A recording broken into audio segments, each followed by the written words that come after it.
L'air était lourd, chargé de l'odeur du sel et de dangers inconnus.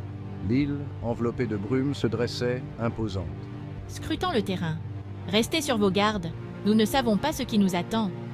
Yang Kai, toujours observateur, suivait de près, sa main reposant sur le pommeau de son épée. Observons. Juste une autre journée au paradis, hein? D'autres disciples de la secte s'étaient joints à l'expédition, leur visage reflétant un mélange d'excitation et d'appréhension. Cette île, dont on disait qu'elle recelait d'anciens trésors, était également connue pour ses secrets mortels. Le groupe s'aventura plus profondément au cœur de l'île. Des arbres imposants, leurs branches lourdes de mousse, formaient une canopée au-dessus de leur tête, filtrant la lumière du soleil. L'air se rafraîchit, le silence n'étant rompu que par le bruissement des feuilles et les cris lointains de créatures invisibles. Chaque pas était un pari, chaque respiration un témoignage de leur courage. Ils continuèrent, poussés par la promesse d'une récompense, l'attrait de l'inconnu. Chuchotant. Cet endroit me donne la chair de poule. On est sûr de nous? Leur voyage les mena à travers des sous-bois denses et des ravins dangereux. Remarquant, quelque chose ne va pas, l'air, il devient plus épais. Un sentiment de mauvais augure s'abattit sur lui, un instinct primaire l'avertissant d'un danger qui se cachait non loin de là. Un hoquet de surprise traversa le groupe. Niché au milieu d'un lit de mousse, ses pétales brillants d'une lueur éthérée, fleurissait une fleur différente de toutes les autres. Émerveillé. C'est bien réel. L'herbe d'os à la peau de jade blanche comme neige. Les disciples féminines, les yeux écarqués par l'émerveillement et le désir, tendirent la main vers la fleur brillante. Tremblante, ceci pourrait tout changer. Yuao Qing, son calme habituel ébranlé, s'avança, ses doigts tremblant légèrement. L'attrait de l'herbe d'os à la peau de jade blanche comme neige était trop fort pour y résister. Mal à l'aise, soyez prudente. Chaque trésor a un prix. Yang Kai regarda la scène se dérouler, un nœud d'inquiétude se formant dans sa poitrine. Il avait entendu les histoires, les légendes entourant l'herbe d'os à la peau de jade blanche comme neige. Mais il savait aussi que chaque trésor avait un prix. Et sur cette île, enveloppée de mystères et de dangers, le prix était souvent payé en sang. Sa main se resserra sur la poignée de son épée, ses sens en alerte maximale. Un grondement sourd résonna dans l'air, leur faisant froid dans le dos. Le parfum suave s'intensifia, devenant étouffant, suffocant.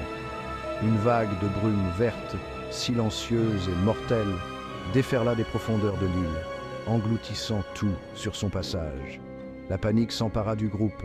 Les disciples, le visage déformé par la peur, reculèrent en titubant, toussant et cherchant leur souffle.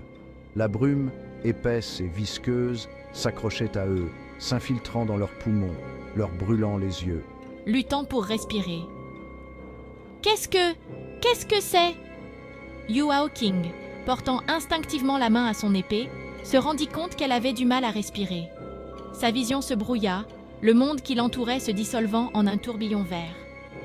L'herbe d'os à la peau de jade blanche comme neige, désormais oubliée, gisait sur le sol, sa luminescence une cruelle moquerie face au danger qui approchait.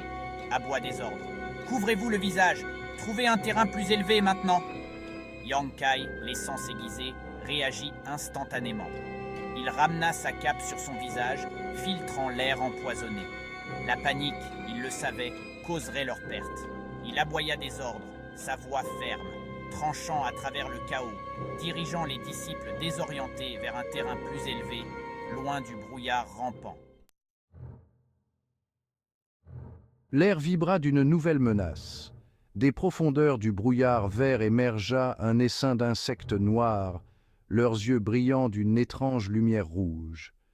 Leurs pinces, aiguisées comme des rasoirs, claquaient et s'entrechoquaient, avides de chair fraîche. Les disciples, leurs mouvements entravés par le poison, se défendirent à l'aveuglette, leurs armes brillant dans la faible lumière. Des cris percèrent l'air, chacun d'eux témoignant des morsures venimeuses des insectes. concentrer. Restez ensemble! Ne les laissez pas briser notre ligne! Yang Kai, les yeux plissés face au verre tourbillonnant, se déplaçait avec une grâce acquise. Son épée, un éclair d'argent, fendait l'air, décapitant un insecte après l'autre. Il se fraya un chemin à travers l'essaim, exhortant les autres à le suivre. Le sol se couvrit de cadavres d'insectes noirs, leurs exosquelettes craquant sous les pieds. Haletante, Yang Kai, tué, incroyable. Les disciples, le visage pâle de peur et d'épuisement, trébuchaient, leurs mouvements lents. Yu Hao-Ching, le souffle court et saccadé, combattait aux côtés de Yang Kai, les yeux écarquillés par un mélange de terreur et d'admiration réticente. Il se déplaçait comme un fantôme, ses coups précis et mortels, un phare de force au cœur de la tempête.